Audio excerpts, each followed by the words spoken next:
Saya akan berkhotbah tentang three ways of life. Ada 3 jalan hidup yang kita perlu belajar sama-sama supaya kita bisa menjadi muda, utuh, dan asli. Itu dia, ya kan? Karena menjadi utuh dan asli di hadapan Tuhan itu penting. Kenapa begitu? Kita mesti mengenal yang pertama begini. Tuhan yang kita kenal di dalam nama Yesus Kristus adalah Allah perjanjian. Dia adalah Allah yang suka berjanji. Kenapa dia Allah yang suka berjanji? Karena begini, dia itu setia, itu karakternya, itu sifatnya. Dia setia dan karena itu setiap kali dia berhubungan dengan manusia, kesetiaannya tadi akan membuat dia selalu mengikatkan diri dengan orang yang dia berhubungan. Dia akan mengikatkan dirinya dalam ikatan perjanjian. Nah, kalau dia setia, kalau dia adalah Allah perjanjian, berarti Tuhan pasti menepati janji. Maka saudara dan saya juga pasti menerima janji Allah. Kenapa kita berhak menerima janji Allah? Karena kita sudah menjadi anak-anaknya. Bagaimana caranya menjadi anak-anak Allah? Percaya sama karya salibnya. Sesimpel itu. Ya, sesimpel itu.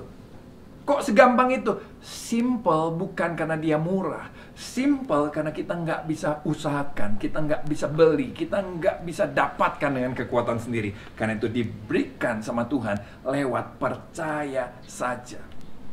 Ya, hidup kita harus berbuah. Ya, hidup kita harus berubah. Tapi itu bukan penyebab kita jadi anak Allah. Itu akibat setelah kita jadi anak Allah. Jadi kita ini bisa jadi anak Allah bukan karena kita melayanan. Bukan karena kita berbuat baik. Sekali lagi, itu akibat kalau kita sudah jadi anak Allah. Bukan penyebab untuk kita menjadi anak Allah. Apa yang bisa menyebabkan saudara dan saya menjadi anak Allah? Hanya karena percaya pada Yesus Kristus Tuhan. Ada lagi yang kedua, kenapa kok orang gagal, nggak bisa menerima janji Allah? Jalan hidup yang kedua yang sering orang pilih juga. Apa itu? Hidup semau gue. Hidup semau saya, gimana gue aja lah, yang penting gak usah bikin jahat. Yang penting jangan bikin jahat. Kita baik aja, pasti kita dapat janji Allah. Pasti kita diampuni, pasti kita diterima. Saudara, ini juga sama. Mengandalkan diri sendiri sebetulnya hanya akan berakhir pada kegagalan. Kenapa? Siapa yang bisa mengandalkan dirinya untuk jadi benar di hadapan Allah? Gak bisa. Kenapa orang bisa tidak menerima janji Allah? Karena memang kita menolak janji Allah. Kita menolak Allah. Akibatnya kita tidak menerima janji Allah. Tapi bersyukur ada jalan yang ketiga yang Tuhan berikan. Apa itu? Injil, gospel. Gospel adalah jalan ketiga yang akan membawa kita menjadi anak Allah, menerima janji Allah. Bukan lewat ketaatan kita. Bukan juga lewat hidup semau gue. Tapi justru gini, lewat penebusan Yesus di atas kayu salib buat saudara dan saya. Lewat salibnya, hanya lewat salibnya, semua dosa kita bisa diampuni. Nah, saudara-saudara, kita harus mengerti ini dan merenungkannya betul-betul sampai itu memenuhi hati dan pikiran kita. Sehingga di hadapan Tuhan kita nggak perlu pura-pura. Kita perlu membangun diri kita, kesadaran tentang self-image kita, siapa kita. Kita adalah orang berdosa yang sudah diampuni.